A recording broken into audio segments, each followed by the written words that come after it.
Bonjour à toutes et à tous et bienvenue sur Anonymal TV. On se retrouve aujourd'hui pour un nouveau Micmag.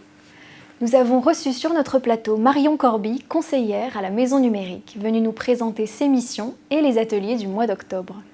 Avant de retrouver l'interview, voici un petit aperçu de ces ateliers proposés au public.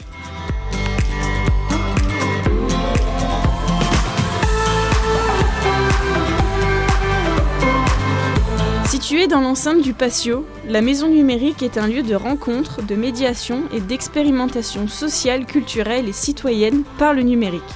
Elle contribue à l'animation et à la dynamique du quartier du Jas de Bouffan grâce à son Fab Lab et aux ateliers qu'elle propose au public.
Bonjour à toutes et à tous et merci d'être avec nous sur Anonymal TV. Aujourd'hui, je suis avec Marion Corby de la Maison Numérique. Bonjour Marion. Bonjour. Alors Marion, est-ce que pour commencer, tu peux te présenter et nous expliquer un petit peu ton rôle à la Maison Numérique ? Oui, donc je suis embauchée depuis début septembre pour le poste de conseillère numérique et je suis une formation actuellement au sein de la Maison Numérique pour ce poste, donc qui est payé par l'État, subventionné par l'État. Qui a embauché 4000 conseillers numériques en France pour lutter contre la fracture numérique. Et tu peux nous dire un petit peu ton rôle vraiment en tant que conseillère numérique, en quoi ça consiste ce poste ? Alors en fait, dans la Maison du Numérique, je vais accompagner les personnes qui sont en difficulté pour leur démarche administrative, que ce soit la CAF, les impôts ou d'autres services dématérialisés. Et je vais également donner des cours d'initiation à l'informatique pour les adultes, mais aussi pour les enfants. Ok. Et la Maison Numérique, comment tu pourrais la présenter à quelqu'un qui ne connaît pas ? C'est quoi son rôle exact ? Alors la Maison du Numérique, donc, c'est un pôle d'Anonymal. Et donc on est espace public numérique, EPN, qui est en fait un espace ressource pour les habitants où il y a du matériel informatique et aussi des personnes pour accompagner les habitants dans leur démarche. On est également fabrique de territoire, donc c'est un lieu ressource au sein du Patio, du tiers-lieu du Patio, qui est en fait au cœur du maillage territorial, permet de faire de la coopération, de la libre participation autour des usages du numérique. Ok, et du coup toi tu es conseillère numérique, mais je suppose qu'il y a aussi d'autres gens avec toi dans ton équipe. C'est quoi un petit peu les postes de chacun et leur rôle ? Comment vous fonctionnez ? Alors on est 5 à travailler donc, à la Maison du Numérique.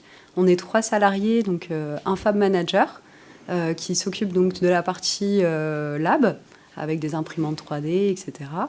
On a également une animatrice multimédia, qui a à peu près le même poste que moi et qui est plus axée sur l'aspect contenu ludique et pédagogique autour du numérique en direction des enfants. Et on a donc une stagiaire et une service civique qui sont médiatrices numériques. Ok. Et qui peut bénéficier des actions mises en place par la Maison Numérique ? Alors, tout le monde peut venir s'inscrire donc, à la Maison du Numérique. L'adhésion coûte 10 € à l'année. Et il n'y a pas besoin spécialement de justificatif de domicile ou de papier. On arrive et on s'inscrit directement. Et est-ce que tu peux nous parler un petit peu des actions, des activités, des ateliers qui sont mis en place par la Maison Numérique ? Oui, bien sûr. Donc, on va proposer de manière non exhaustive, évidemment, des ateliers qu'on appelle Premier Pas, donc initiation à l'informatique. On va également proposer donc, des temps d'accès libre où les personnes peuvent venir en toute autonomie disposer du matériel informatique. Nous avons également des ateliers en direction des enfants qui vont être plus ludiques, comme du stylo 3D, de la création de bande dessinée. Et enfin, on va faire beaucoup d'ateliers hors les murs, donc dans les centres sociaux, en direction d'enfants. Et là, vous avez lancé du coup le programme pour le mois d'octobre. Oui. Est-ce que tu peux nous dire quelques mots sur les ateliers qui vont avoir lieu d'ici la fin du mois ? Oui, tout à fait. Donc, lundi 18, on va avoir un atelier premier pas traitement de texte. Donc ensuite, le mercredi 20, il y a l'Open Lab. C'est l'occasion de venir visiter donc le lab avec toutes ces machines et de voir un petit peu quels sont vos besoins et vos usages. On a ensuite le jeudi 21 un atelier questions-réponses autour du transfert de données smartphone, tablette, sur ordinateur. Nous avons ensuite le vendredi 22 initiation à Canva pour créer son CV quand on est en recherche d'emploi. Et enfin, donc, la dernière semaine d'octobre, nous avons 3 ateliers pour les enfants autour de la création de la bande dessinée. Donc le mercredi 27, jeudi 28 et vendredi 29. Donc, n'hésitez pas à venir à la Maison du Numérique. Et donc on voit que les ateliers que vous proposez, c'est vraiment varié et pour tout le monde en fait. Il y a à la fois pour les enfants, à la fois pour les adultes. Il y a vraiment, vous ciblez vraiment toutes les tranches d'âge. On essaye, oui, tout à fait, oui.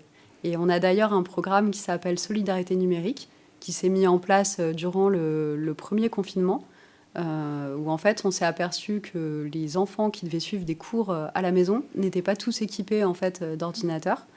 Et donc en partenariat avec les bailleurs et les partenaires sociaux d'Aix-en-Provence, on a pu en fait se diriger vers ces familles, recueillir leurs besoins en termes de matériel. Et donc on a reconditionné des ordinateurs qu'on leur a fournis ensuite pour qu'ils puissent en fait suivre les cours à distance. Et donc l'adhésion pour ces personnes est gratuite donc à l'association.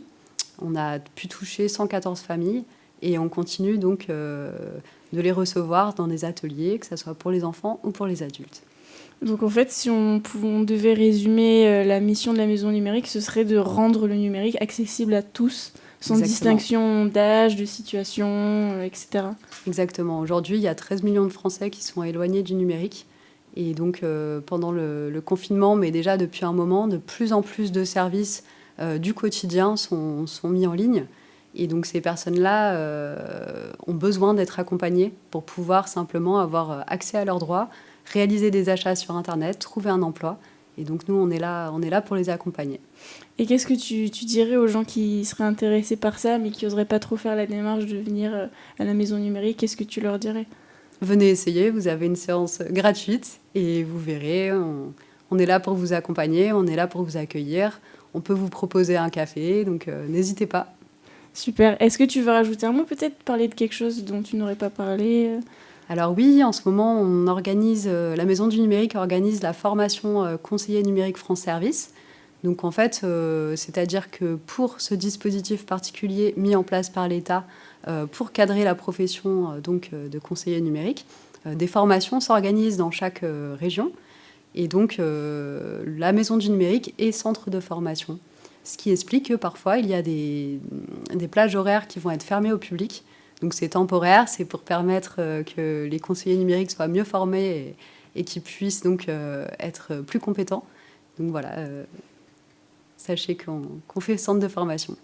Et du coup, pour avoir tous les renseignements sur la Maison Numérique, vous avez un site, vous avez des réseaux sociaux ? Tout à fait, donc on a le site internet qui est commun donc, avec Anonymal.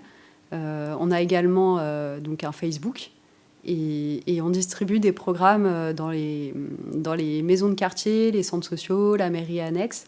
Donc n'hésitez pas à aller regarder nos programmes. Et donc on publie un programme par mois. N'hésitez pas à les regarder. Ok, super. Merci beaucoup Marion pour toutes ces infos. Merci à vous de nous avoir suivis et on espère vous voir bientôt à la Maison Numérique.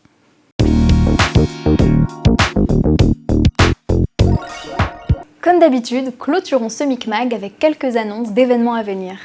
Du 14 au 18 octobre, retrouvez le Smartex au Parc Jourdan, une rencontre exceptionnelle avec 200 artistes professionnels de tous les secteurs et 30 galeries d'art françaises et internationales. Retrouvez également la 19e édition du festival Images de Ville, un festival de cinéma sur l'architecture et l'espace urbain qui se tiendra du 14 au 24 octobre 2021 à Aix-en-Provence, Marseille, Martigues et Port-de-Bouc. Enfin, du 15 au 17 octobre, la Cité du Livre accueillera la Fête du Livre en présence d'écrivains, poètes, journalistes et artistes. C'est la fin de ce Micmag, je vous remercie de l'avoir suivi, je vous souhaite une bonne journée et vous dis à la semaine prochaine pour un nouveau numéro.